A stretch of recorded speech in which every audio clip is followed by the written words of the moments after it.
మంచు మనోజ్ ఆందోళన కొనసాగుతోంది. తండ్రితో మాట్లాడేందుకు ఇంట్లోకి వెళ్లాలని మనోజ్ ప్రయత్నం చేయగా గేటు తీయకపోవడంతో ఇంటి ముందు బైఠాయించారు మనోజ్. కుటుంబంతో కలిసి జల్పల్లి నివాసానికి మంచు మనోజ్ చేరుకోగా అడ్డుకున్నారు.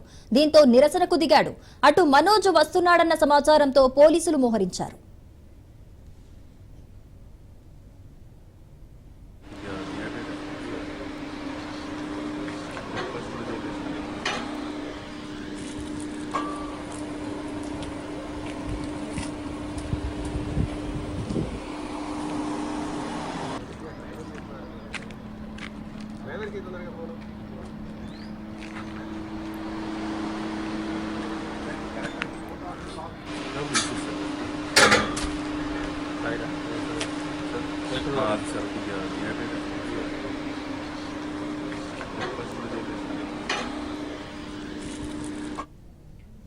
తాను ఏ రోజు ఆస్తి కోసం కొట్లాడలేదంటున్నారు మంచు మనోజ్. తన తల్లి మీద ప్రమాణం చేస్తున్నానని, తానుంటే విష్ణుకు కుల్లు అని ఆరోపించారు.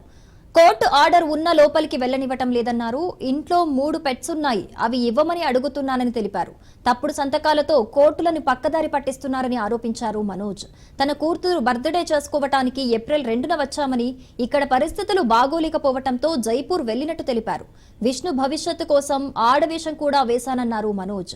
పోలీసులు ఇప్పటి వరకు ఎందుకు ఛార్జ్ షీట్ దాఖలు చేయట్లేదని ప్రశ్నించారు మనోజ్.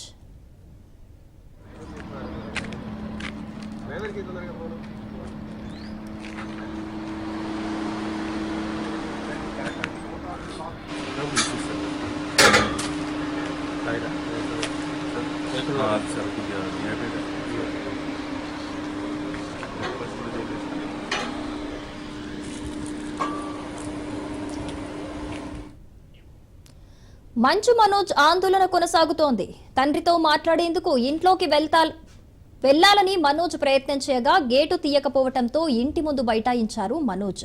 కుటుంబంతో కలిసి జల్పల్లి నివాసానికి మంచు మనోజ్ చేరుకోగా అడ్డుకున్నారు. దీంతో నిరసనకు దిగాడు. అటు మనోజ్ వస్తున్నాడన్న సమాచారంతో పోలీసులు మోహరించారు.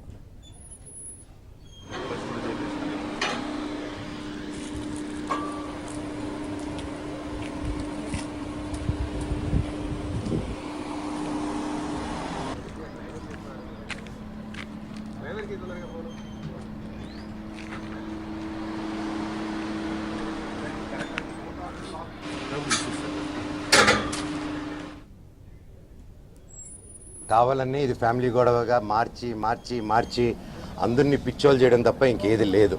మార్చి 27 నేను పాటి షరీఫ్ సిఐ గారికి ఫోన్ చేశాను, 100కి డైల్ చేశాను. ఎందుకంటే నాకు మనుషులు జమ అవుతున్నారు ఇంటి బయట. సార్, నేను నా భార్య పిల్లలు ఉన్నాం, ఇక్కడ పొద్దున అటాక్ అవుతుంది, మాకు టాక్స్ వస్తున్నాయి, దయచేసి మాకు ప్రొటెక్షన్ ఇవ్వండి అని 100 చేయడం జరిగింది. ఆ నైట్ కూడా సిఐ గారు పంపించి మమ్మల్ని ఇంటి బయటికి రమ్మన్నారు. నేను మేము ఎందుకు సార్ ఇంటి బయటికి రావాలని క్వశ్చన్ చేసి మీరు రాలేదు. ఆ నెక్స్ట్ రోజు మార్నింగ్ కూడా పోలీసులు ఉన్నారు, షూటింగ్ వెళ్ళడం జరిగింది, నేను ఇక్కడ ఉండడం జరిగింది. ఏప్రిల్ 2కి మేము బర్త్డే చేసుకుందాం అని, మేము మా వరకే చేసుకుందాము, ఈ దీంట్లో ఈ గోల్లో అందరినీ పిలుచుకొని ఇది ఒక్కర్లేదు, ప్రశాంతంగా పాపతో టైం స్పెండ్ చేసుకుందాం అన్న భావతో చేసుకుందాం అనే ఉద్దేశంతో ఎవరిని పిలుచుకోకుండా మేము చేసుకుందాం అన్న టైంలో 1వ తారీఖు పొద్దున 1వ తారీఖు ఆ ముందు రోజు రాత్రి మేము వెళ్ళి సరే ఓకే ఇక్కడ వద్దు, జైపూర్కి వెళ్ళిపోదాం, ఇక్కడ ఉంటే ఇవన్నీ ఎందుకు హెడ్ఏక్ అని మేము 4 టికెట్లు బుక్ చేసుకొని వెళ్దాం అనుకునే టైంలో మా అందరికి ఇన్ఫార్మ్ చేసి వెళ్తున్నాం అని. నేను వారం ముందు కూడా మా అమ్మగారికి కూడా క్లియర్ గా చెప్పేశాను, నాకు విష్ణుకి ఏం కావాలో అన్ని చేసుకోమన్నమా, నాకు అక్కడ లేను, నేను నా వైఫ్ నా భార్య కూతురు బర్త్డే సందర్భంగా మేము ప్రియాంప్ ఇచ్చేస్తాం, మాకు మీ ఆస్తి లేదు, ఇది ఆస్తి గొడవే కాదు, మా నాన్నగారికి ఎప్పుడో పెట్టేశాను, నాకు ఆస్తి వద్దు నాన్న, మీది